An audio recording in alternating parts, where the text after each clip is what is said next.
Olá, meu nome é Denise.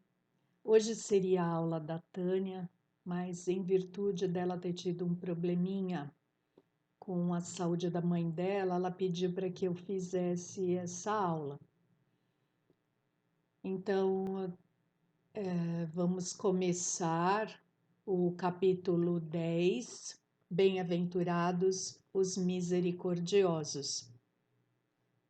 Vamos então para a nossa prece, fechando os nossos olhos, pedindo ao Pai que abra o nosso entendimento, que amplie o nosso entendimento, para que possamos trazer os ensinamentos que Jesus tão amorosamente nos legou para dentro do nosso coração e desta forma conseguir transformá-los em ação, em atitude, em transformação.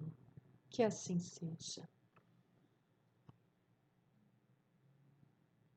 Então vamos começar comentando um pouco sobre o título: Bem-aventurados os misericordiosos.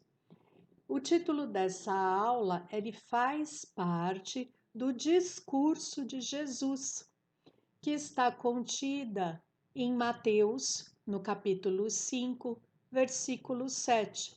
Bem-aventurados os misericordiosos, porque eles serão saciados. E o que Kardec e os espíritos fazem no Evangelho segundo o Espiritismo? Kardec pinça algumas falas de Jesus nos evangelhos e, junto com os espíritos, eles comentam essas falas, essas passagens contidas nos evangelhos. Então vamos começar compreendendo esse termo misericordioso. Segundo o que está nos dicionários, misericordioso é aquele que tem ou revela misericórdia, bondoso, piedoso, caridoso, ou aquele que perdoa os pecados, os crimes, as ofensas, que é clemente, indulgente, magnânimo. Misericordioso é tudo isso, mas eu não pararia nessas considerações. E eu diria que misericórdia é aquele que compreende o sofrimento do próximo, se colocando no lugar do outro. É o que atualmente nós damos o nome de alteridade. Primeiro subitem desse capítulo, então, perdoai para que Deus vos perdoe. Eu vou trazer as partes do Novo Testamento que aparecem nos subitens e vou trazer a fala de alguns, contidas em alguns livros, sobre itens que eu achei mais importante estar trazendo dessas partes. Então, perdoai para que Deus vos perdoe, tá? Dos itens 1 ao 4. Bem-aventurados os misericordiosos, porque eles alcançarão misericórdia. Se perdoardes aos homens as ofensas que vos fazem, também vosso Pai Celestial vos perdoará os vossos pecados. Mas se não perdoardes aos homens, tampouco vosso Pai vos perdoará os vossos pecados. Se teu irmão pecar contra ti, vai e corrige-o entre ti e ele somente. Se te ouvir, ganhado terá teu irmão. Então, chegando-se Pedro a ele, perguntou: Senhor, quantas vezes poderá pecar meu irmão contra mim para que eu lhe perdoe? Será até 7 vezes? Respondeu-lhe Jesus: Não te digo que até 7 vezes, mas até 70 vezes 7 vezes. 7 era um número absoluto para os hebreus naquela época.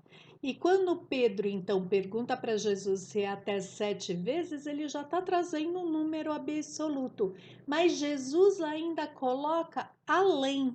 Jesus fala não 7 vezes, mas até 70 vezes 7 vezes. O que isso significaria na linguagem dos hebreus?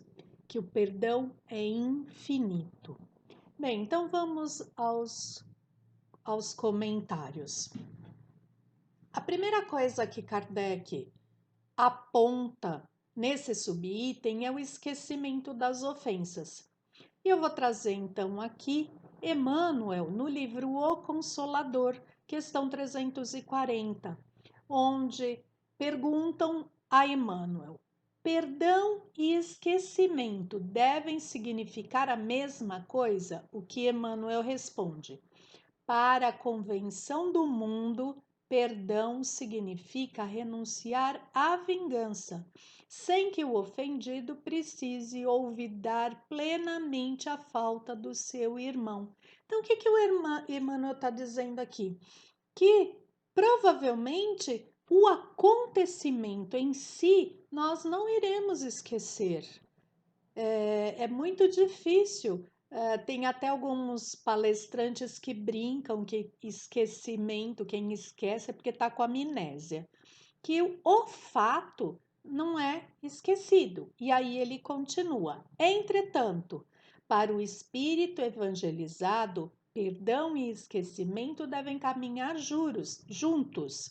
Embora prevaleça para todos os instantes da existência a necessidade de oração e vigilância. Aliás, a própria lei da reencarnação nos ensina que só o esquecimento do passado pode preparar a alvorada da redenção. Então, nós temos que saber diferenciar o fato da pessoa. O fato a gente não vai esquecer, mas nós podemos muito bem relevar. Por quê? Porque nós vamos colocar acima do fato aquela pessoa. Muitas vezes a pessoa não tinha conhecimento para tomar uma decisão diferente, ou talvez a pessoa tivesse num grau evolutivo que para ela aquilo foi o melhor que ela conseguiu fazer. Então, tem várias variáveis para as atitudes das pessoas. E às vezes, nós levarmos tudo como ofensa, nós saímos perdendo. Emmanuel também nos traz no livro Ceifa de Luz, no texto O Melhor para Nós.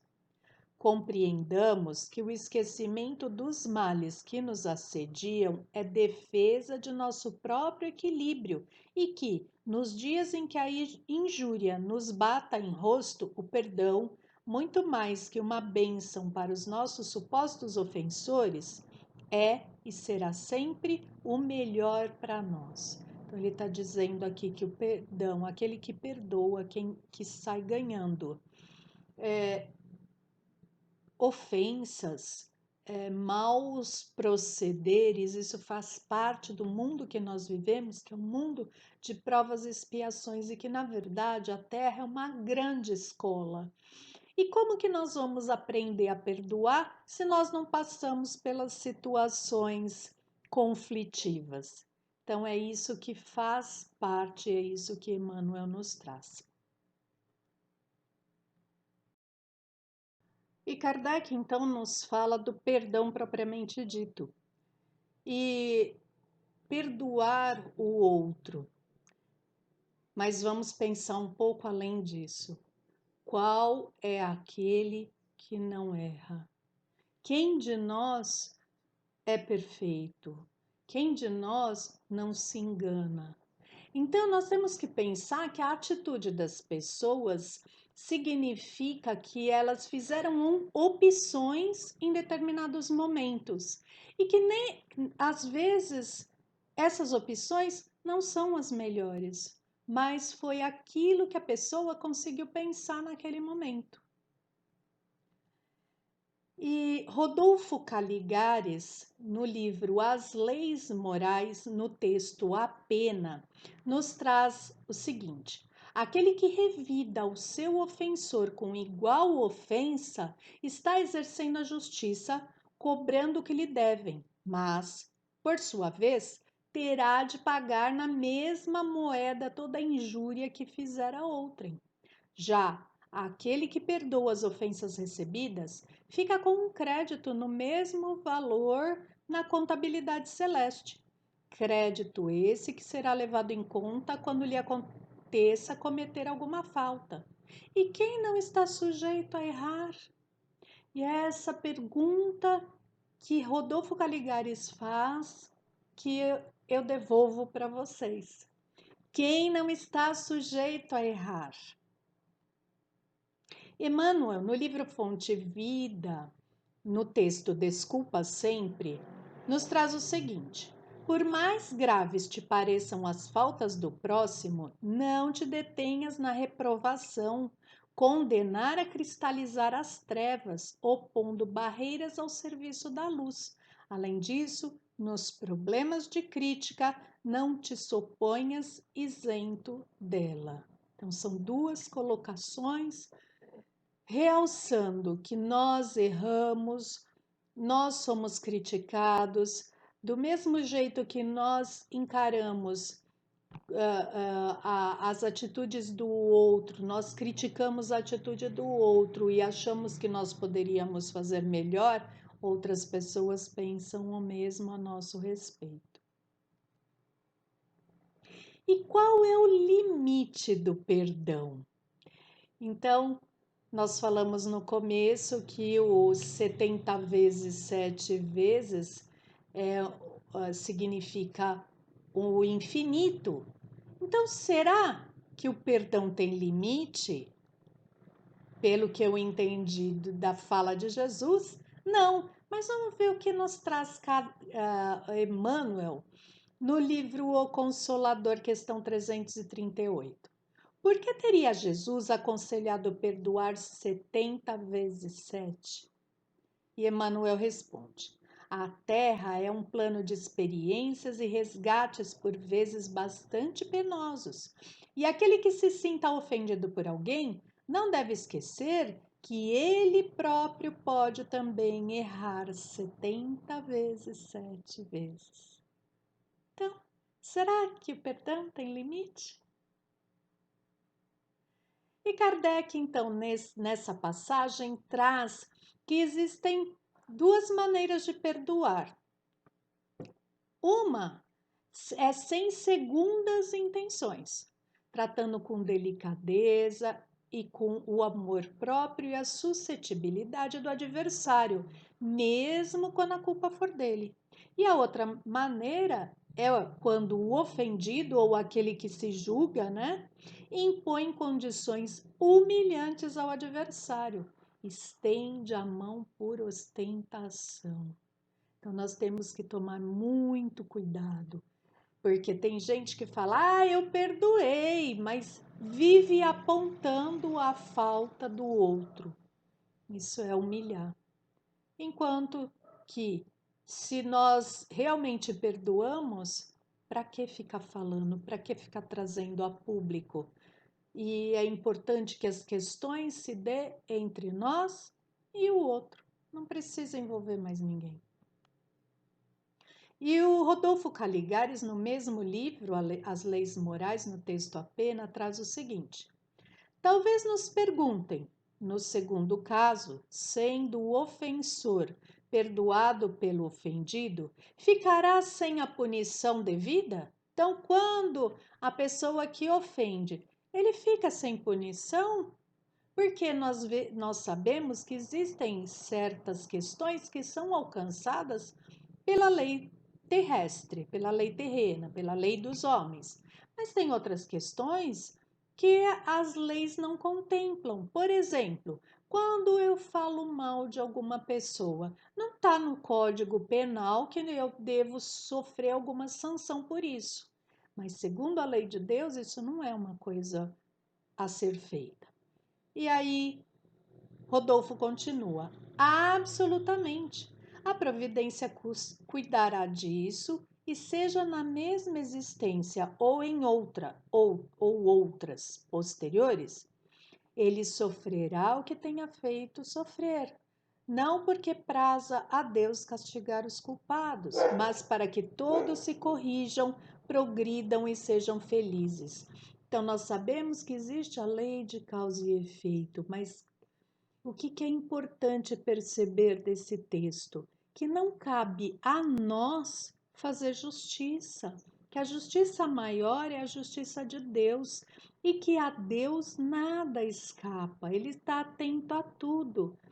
E onde que a justiça é feita? É feita na nossa própria consciência, porque a lei de Deus está escrita na consciência, então é na nossa própria consciência que haverá o julgamento. Não tem tribunal, não tem lá no plano espiritual que alguém que vá apontar definitivamente as nossas faltas. Nós mesmos apontaremos e nós mesmos vamos pedir situações para que possamos refazer. Porque qual é o objetivo maior da reencarnação? Que nós melhoremos, que nós progredamos, que nós cumpramos a lei de Deus. E para cumprir a lei de Deus, nós temos que ter um proceder correto, fazer as melhores opções. Próximo subitem: reconciliar-se com os adversários, itens 5 e 6. Conserta-te sem demora com o teu adversário enquanto estás a caminho com ele, para que não suceda que ele te entregue ao juiz e que o juiz te entregue ao seu ministro, e sejas mandado para a cadeia. Em verdade te digo que não sairás de lá enquanto não pagares o último ceitil. Então, a primeira coisa que Kardec nos traz é sobre a reconciliação. Emmanuel, no livro Consolador, na questão 337, traz exatamente essa passagem. Concilia-te depressa com teu adversário. Essa é a palavra do Evangelho, mas se o adversário não estiver de acordo com o bom desejo de fraternidade, como efetuar semelhante conciliação? Então, qual é a pergunta que fizeram para Emmanuel? Eu quero perdoar, mas e se o outro não aceita o meu pedido de perdão? Se o outro não quiser me perdoar? E Emmanuel responde: cumpra cada qual o seu dever evangélico, buscando o adversário para a reconciliação precisa, olvidando a ofensa recebida. Perseverando a atitude rancorosa daquele, seja a questão esquecida pela fraternidade sincera, porque o propósito de represália em si mesmo já constitui uma chaga viva para quantos o conservam no coração. Então, Emmanuel está falando o seguinte, que se eu peço perdão, mas o outro não me perdoa, que o problema é do outro, que a situação está no coração e está na decisão do outro, que cada um de nós deve fazer a sua parte. A parte do outro cabe ao outro e que nós não devemos nos preocupar com isso. E o que nós precisamos ter muito claro: não revidar a ofensa, jamais. Não ter sentimento de vingança, não ficar de tocaia esperando que o outro cometa um deslize para que eu leve a público esse deslize, coisa que hoje com os meios de comunicação e com as redes sociais, nós vemos acontecer muitas vezes. Então, as pessoas ficam esperando os deslizes alheios para levar a público, para ridicularizar. Isso é muito complicado. E tudo aquilo que nós fizermos atingindo a lei de Deus, nós estamos fazendo com que esse feito caia sobre as nossas costas. Nós estamos adquirindo um débito em relação à lei de Deus. Emmanuel, no livro Pão Nosso, texto Conciliação, traz a seguinte ideia. A advertência do mestre, no entanto, é fundamentalmente consoladora para a consciência individual. A severa palavra do Senhor, concilia-te, o que vale a dizer, faze a tua parte. Texto mais claro que esse não tem. Faze a tua parte. E Kardec, nesse mesmo subitem, fala o seguinte: a morte não nos livra dos nossos inimigos. Os espíritos vingativos perseguem sempre com seu ódio, além da sepultura, aqueles que ainda são objeto do seu rancor. Então, por que é importante? Por que Jesus traz essa ideia, concilia-te enquanto estás a caminho com ele? Porque os sentimentos que nós carregamos depois de desencarnado, eles continuam os mesmos. Se nós carregamos mágoa de alguém, ao desencarnar, essa mágoa permanece. Não é o transportar-se para outro plano que faz com que nos modifiquemos. Então, se nós ofendemos alguém, se nós causamos problemas para alguma pessoa e nós deixamos essa situação ir para adiante e a pessoa desencarna, ela vai levar com ela essa mágoa, esse ódio, esse rancor. E o que vai acontecer? Ela provavelmente vai se transformar num obsessor nosso. O espírito mau espera que aquele a quem quer mal esteja encerrado em seu corpo e, assim, menos livre para mais facilmente o atormentar. Olha que ideia esclarecedora e preocupante, porque o desencarnado está livre e nós estamos presos no corpo. Nós não enxergamos aquilo que o desencarnado está fazendo, a não ser que nós tenhamos mediunidade de visão, o que não é o caso da maioria das pessoas. Então, nós seremos prejudicados e muitas vezes nós não vamos ter nem consciência de que é algum espírito que está se vingando de nós. Então, é importante fazermos amigos na atual encarnação ou nas encarnações onde estivermos, porque assim como os inimigos nos perseguem, os amigos nos protegem. E ele traz também a ideia do perdão aos inimigos. E aí eu vou trazer a palavra de Emmanuel no livro Palavras de Vida Eterna, no texto Perante os Inimigos. Harmonizar-nos com todos aqueles que nos perseguem ou caluniam será, pois, anotar-lhes as qualidades nobres e desejar sinceramente que triunfem nas tarefas em cuja execução nos reprovam, aprendendo a aproveitar-lhes as advertências e as críticas naquilo que mostrem de útil e construtivo, prosseguindo ativamente no caminho e no trabalho em que a vida nos situou. Então, tem muitos espíritos que trazem para nós que os inimigos são importantes, porque os inimigos não fazem rodeios para apontar os nossos erros, os nossos equívocos. Então, quando um inimigo nos traz alguma crítica, é bom pararmos e analisarmos, porque muitas vezes eles estão corretos. Renunciemos assim à presunção de viver sem adversário que, em verdade, funcionam sempre por fiscais e examinadores de nossos atos, mas saibamos continuar em serviço, aproveitando-lhes o concurso sob a paz em nós mesmos. Nem o próprio Cristo escapou de semelhantes percalços. Então, nem Jesus deixou de ser criticado, quanto mais nós que somos tão imperfeitos ainda. Então, é observar, é escutar, mesmo que aquilo nos doa profundamente, e analisar. Se nós chegarmos à conclusão que a pessoa não tem razão, deixa para lá. Se nós percebermos que a pessoa está certa, então procurar nos modificar. Essa é a grande sabedoria da vida.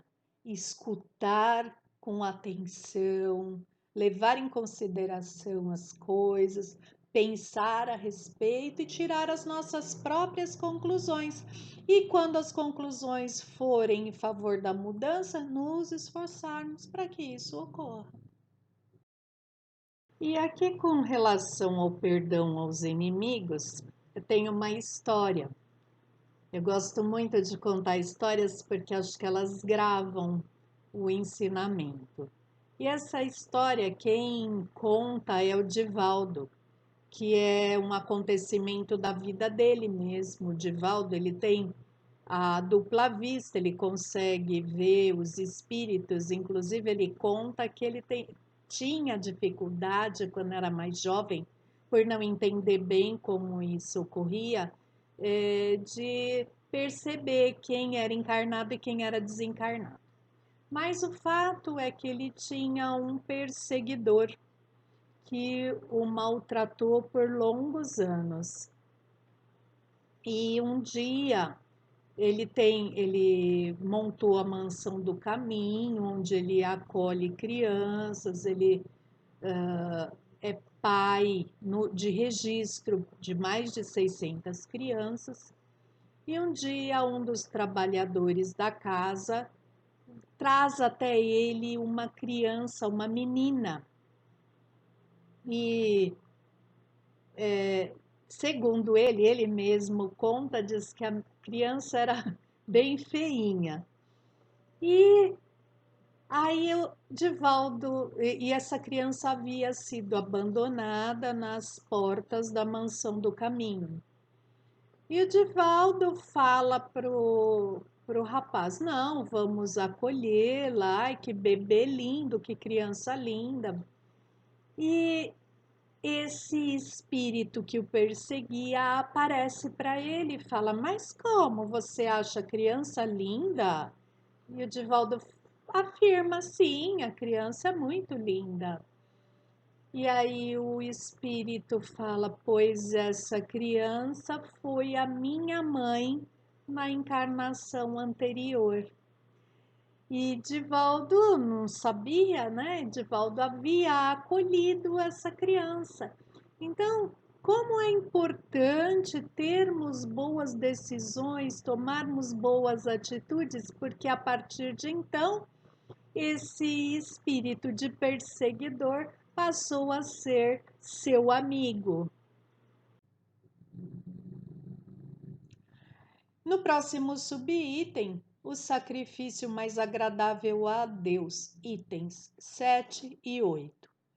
Portanto, se estás fazendo a tua oferta diante do altar e te lembras aí que teu irmão tem alguma coisa contra ti, deixa ali a tua ofensa diante do altar e vai te reconciliar primeiro com teu irmão e depois virás a fazer a tua oferta.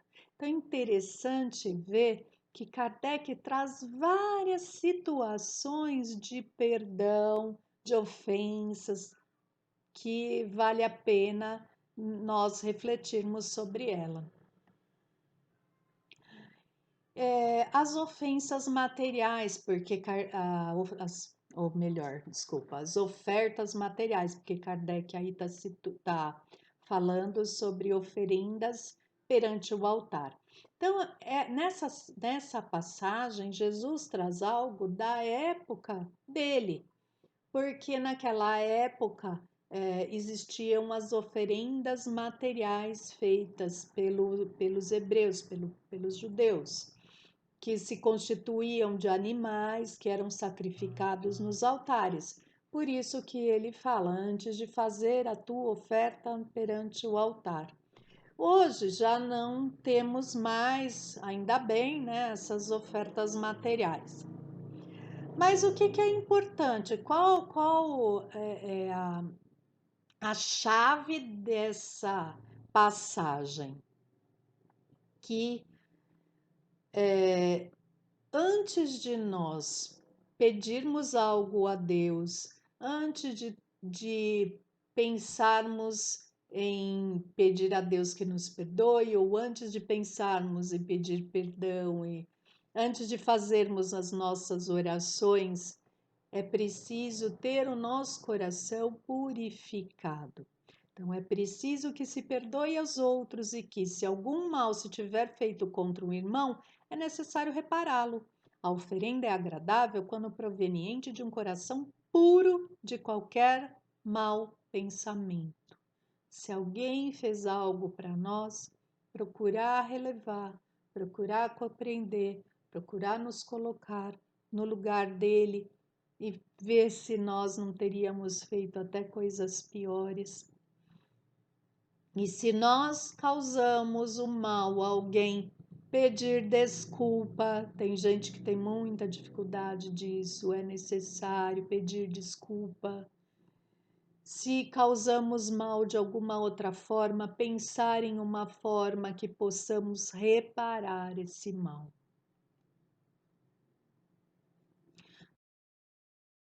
Subitem o argueiro e a trave no olho, itens 9 e 10. Por que vês tu, pois, o argueiro no olho do teu irmão e não vês a trave no teu olho? Ou como dizes a teu irmão, deixa-me tirar do teu olho o argueiro, quando tens no teu uma trave? Hipócrita, tira primeiro a trave do teu olho, e então verá como hás de tirar o argueiro do olho de teu irmão. Então, deixando claro que argueiro e trave seriam ciscos, coisas que impedem a nossa visão. Então, o argueiro é algo muito pequenininho, um cisquinho, enquanto a trave seria algo muito grande, tipo um véu que envolveria o olhar e não deixaria que aquele que tem visse corretamente os acontecimentos. E aí vai o Kardec traz uma questão muito séria, que é o nosso olhar de crítica. Então, quantas vezes nós nos preocupamos com a vida alheia e esquecemos de cuidar da nossa? Quantas vezes nós criticamos atitudes nos nossos companheiros, nos nossos irmãos, que nós temos até pior e não vemos? Existe até um conceito da psicologia que fala de espelhamento, de espelho, né? Que é como nós vemos no outro defeitos que são nossos. Então, é muito mais fácil enxergar o lado de fora, é muito mais fácil enxergar no outro do que enxergar em nós mesmos. E eu trago Emmanuel do livro Fonte Viva no texto Busquemos o Melhor. É imprescindível habituar a visão na procura do melhor, a fim de que não sejamos ludibriados pela malícia que nos é própria. Aproveitemos o irmão de boa vontade na plantação do bem, olvidando as insignificâncias que lhe cercam a vida. Que seriam de nós se Jesus não desculpasse os erros e as defecções de cada dia? Então, se fosse nossos erros e Jesus os vendo, será que ele teria o mesmo olhar de crítica que nós temos com relação aos outros? E aí eu trago outra historinha. Tinha uma mulher que ela observava muito, ela se incomodava muito com a vizinha dela. E ela criticava a vizinha quando ia estender a roupa no varal. E comentava com o marido: Mas olha, essa vizinha não sabe lavar roupa, os lençóis dela estão encardidos. Como ela pode estender um lençol tão sujo? Como que essa mulher lava roupa? Eu não acredito nisso. E todos os dias criticava, criticava. Até que um dia ela se surpreendeu ao olhar através da janela e ver que os lençóis da mulher estavam branquinhos, lindos, alvos. E ela comentou com o marido: Nossa, nossa vizinha aprendeu a lavar roupa. Olha como os lençóis dela estão bonitos. Ao qual o marido lhe respondeu: Bem, é que eu limpei a nossa janela. Então, quantas vezes nós colocamos o véu, a trave no nosso olho e falamos do outro? Às vezes, o problema nem é do outro, é nosso e nós estamos transferindo. E Kardec também nos traz, nesse comentário, a percepção de quem somos. Porque, à medida em que nós estamos observando o outro, tem duas questões. Ou nós perdemos a percepção de quem somos, ou nós temos essa percepção não correta. E Emmanuel nos traz no livro Palavras de Vida Eterna, no texto Observemos Amando. Habitualmente guardamos o veso de fixar as inibições alheias com absoluto esquecimento das nossas. Exageremos as prováveis fraquezas do próximo, pré-julgamos com rispidez e severidade o procedimento de nossos irmãos. A pergunta do mestre acorda-nos para a necessidade de nossa educação, de vez que, de modo geral, descobrimos nos outros somente aquilo que somos. Nem é necessário fazer comentário dessa frase. Último subitem, não julgueis para não seres julgados, aquele que estiver sem pecado que atire a primeira pedra, dos itens 11 ao 13. Não julgueis, pois, para não seres julgados, porque com o juízo que julgardes os outros, sereis julgados, e com a medida com que medirdes, vos medirão também a vós. Então lhe trouxeram os escribas e os fariseus uma mulher que fora apanhada em adultério, e a puseram no meio e lhe disseram: Mestre, essa mulher foi agora mesmo apanhada em adultério. E Moisés, na lei, mandou apedrejar a estas tais. Qual é a vossa opinião sobre isso? Diziam, pois, os judeus, tentando-o, para o poderem a curas. Jesus por acusar, para o poderem acusar, tá errado aí. Jesus, porém, abaixando-se, pôs-se a escrever com o dedo na terra. E como eles perseveraram em fazer-lhes perguntas, ergueu-se Jesus e disse-lhes: Aquele dentre vós que estiver sem pecado, atire a primeira pedra. Esse versículo dá uma palestra, fantástico. E tornando a baixar-se, escrevia na terra, mas eles, ouvindo-o, foram saindo um a um, sendo os mais velhos os primeiros, e ficou só Jesus com a mulher que estava no meio, em pé. Então, erguendo-se, Jesus lhe disse: Mulher, onde estão os que te acusavam? Ninguém te condenou? Respondeu ela: Ninguém, Senhor. Então Jesus lhe disse: Nem eu tampouco te condenarei. Vai, não peques mais.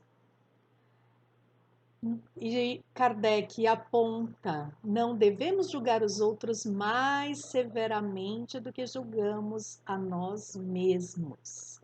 E eu trouxe então o texto de Emmanuel do livro Palavras de Vida Eterna, do texto Discernir e Corrigir. Entra, porém, na esfera do próprio entendimento e capacita-te de que te não é possível a imediata penetração no campo das causas. Ignoramos qual teria sido o nosso comportamento na trilha do companheiro em dificuldade, com a soma dos problemas que lhe pesam no espírito.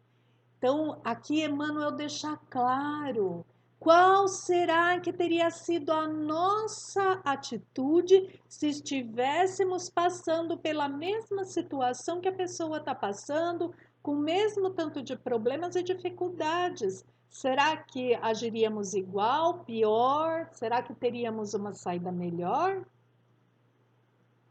Não te permitas, assim, pensar ou agir diante dele sem que a fraternidade te comande as definições. Se conseguimos discernir o bem do mal, é que já conhecemos o mal e o bem. E se o Senhor nos permite identificar as necessidades alheias, é porque, de um modo ou de outro, já podemos auxiliar. Esse texto é fantástico, nos leva a pensar muito. O olhar que devemos ter em relação aos outros. E aqui Jesus, Emmanuel, nos convida a ter um olhar de fraternidade e pensar que muitas vezes o outro está agindo da forma que está agindo porque não consegue discernir o bem do mal ainda. E esse discernimento ele se dá mais perfeitamente na medida em que evoluamos espiritualmente. Antes disso, muitas vezes esses conceitos nos são difíceis de compreender e discernir. E a censura, ela pode se dar por dois motivos, aponta Kardec no texto. O primeiro, para reprimir o mal, e que sem essa forma, sem a nossa ação nesse sentido, o mal não seria reprimido. E a segunda forma, a segundo motivo, seria desacreditar a pessoa cujos atos criticamos. E essa forma de agir, segundo Kardec, é condenável. E isso nos faz pensar o quê? Que se nós vemos alguém agindo mal e esse mal atinge a muita gente, que nós devemos ter uma atitude, mas uma atitude fraterna, uma atitude correta, procurar falar com a própria pessoa em particular, sem expô-la, principalmente colocando as suas qualidades morais a público. Agora, existem pessoas que procuram colocar o mal em público, pegando as questões morais e colocando em público para que todo mundo critique essa pessoa, para que essa pessoa se sinta desprestigiada, se sinta mal perante as pessoas. Então, Kardec fala que essa forma é condenável.